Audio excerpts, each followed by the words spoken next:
Actually, it was a cute statement, and I think nothing hinges on it, but it's actually a mathematically precise statement. If you think Jesus is going to come back, that's one order of improbability. If you think Jesus is going to come back to Jackson County, Missouri, that actually increases the unlikelihood or decreases the likelihood. Mathematically true point. This is just probability theory. Even if I were to grant you that, which I definitely do not grant you, but even if I were to grant you that... You're going to hear from a bunch of mathematicians who are going to insist that you grant that.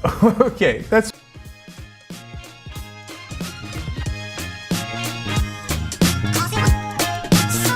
On October 23rd, 2014, Sam Harris sat down with Cenk Uygur of the Young Turks for a lengthy 3-hour discussion. The specifics of the conversation are, well, subject of another day, but apart from the infuriatingly absurd, there was a certain point where Sam Harris makes a very specific claim about the Christian and Mormon religion. Mormons are slightly more absurd than Christians, right? Because you say you take all the absurdity of Christianity and then you add on top of it further absurdity that Jesus is going to come to Missouri, etc. Right. I think those are really good points, but to me, that's the difference between 2 + 2 = 5 or 2 + 2 = 6.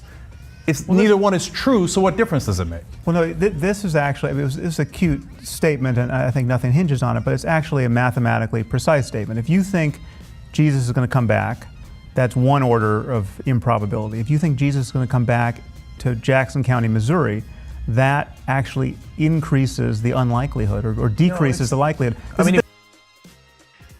So, very straightforward claims being made by Sam Harris in this short video. Firstly, the implicit claim, of course, is that you can differentiate between different religions, or at least their doctrines, using mathematics, or in this case, probability theory. I think that's fair enough. Maybe we'll have to look into that too, but for now, that's good. The second claim he's making is a specific case about Mormonism and Christianity, in the sense that since Mormonism asks of Jesus Christ more than Christianity does, this makes Mormonism more absurd, because more actions are involved, and actions involve probabilities. So when more of them are involved, the probability of Jesus coming through on those actions becomes less in each case, which makes Mormonism less likely.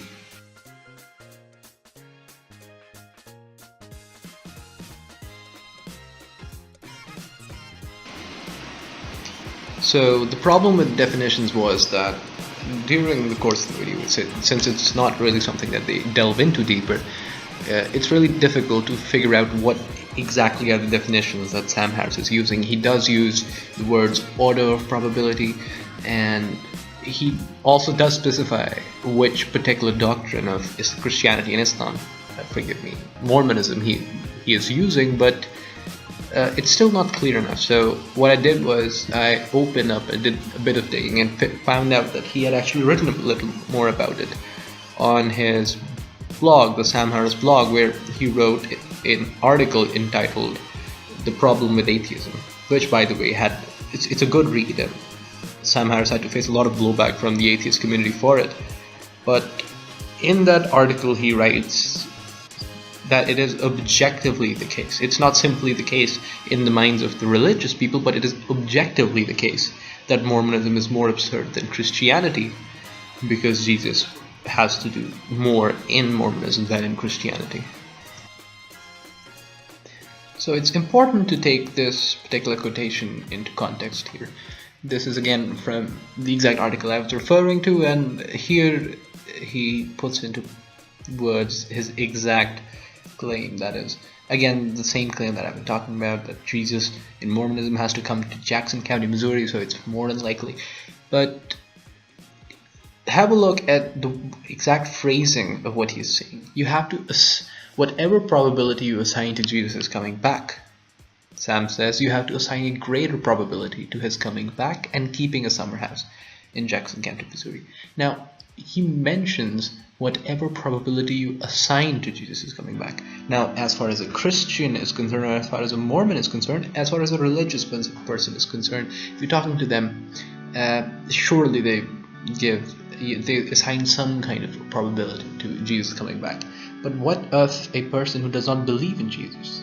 It's the same as saying that, well, what is the likelihood of Santa Claus? Is it more unlikely that Santa Claus will deliver 4,000 presents or simply 5 presents? Because more actions are involved in 4,000 presents, so delivering 4,000 presents is more absurd, more unlikely. But you do realize that at the very beginning, you didn't assign any probability to Santa Claus delivering any presents at all. The probability you assigned was 0. Santa does not exist. It's a figment of our own imagination, so we don't give it any probability at all. So whether or not it's 5 presents or whether it is 4,000 presents, that isn't a matter of the conversation. You're not assigning it any probability. Similarly, Sam himself is an atheist. All his life he has been an atheist. He doesn't assign any probability to Jesus coming back. And the fact that he does not runs right into the face of his own ideas of probability theory. Because as far as probability is concerned, as long as there's a positive probability to Jesus coming back to Earth, you can make the claim that Mormonism is more absurd. You can make that claim when the probability of Jesus is either 0 or approaching 0. That is exactly what an atheist would think of the probability of Jesus coming back, right? It's same as saying that, asking the question of what is the probability of getting a 7 on a roll of a fair die. You know, fair die has 6 sides, number from 1 to 6, and that's it. You don't have a 7 on it. So asking the question, the answer to that would be 0. The 7 doesn't exist. It's never going to come. But then Sam comes along and says, when it's a fair objective statement to make that getting 2 7s is more unlikely than getting 1 7. Well, it might seem logical in theory because you have 2 actions in a save. It's logical, at least in the case of getting 2 6s rather than 1, and 2 6s is more unlikely. But you have to remember that 7 never existed in the first place, so getting 2 7s or 1 7 is equally absurd because those are impractical ideas. Those don't exist in reality.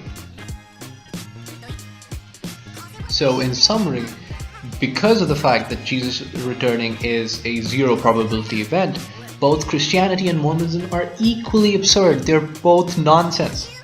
Which means Sam was wrong, but also that if he does try to compare both of them and still comes to the same conclusion, it's the same as differentiating between 2 plus 2 equals 5 or 2 plus 2 equals 6.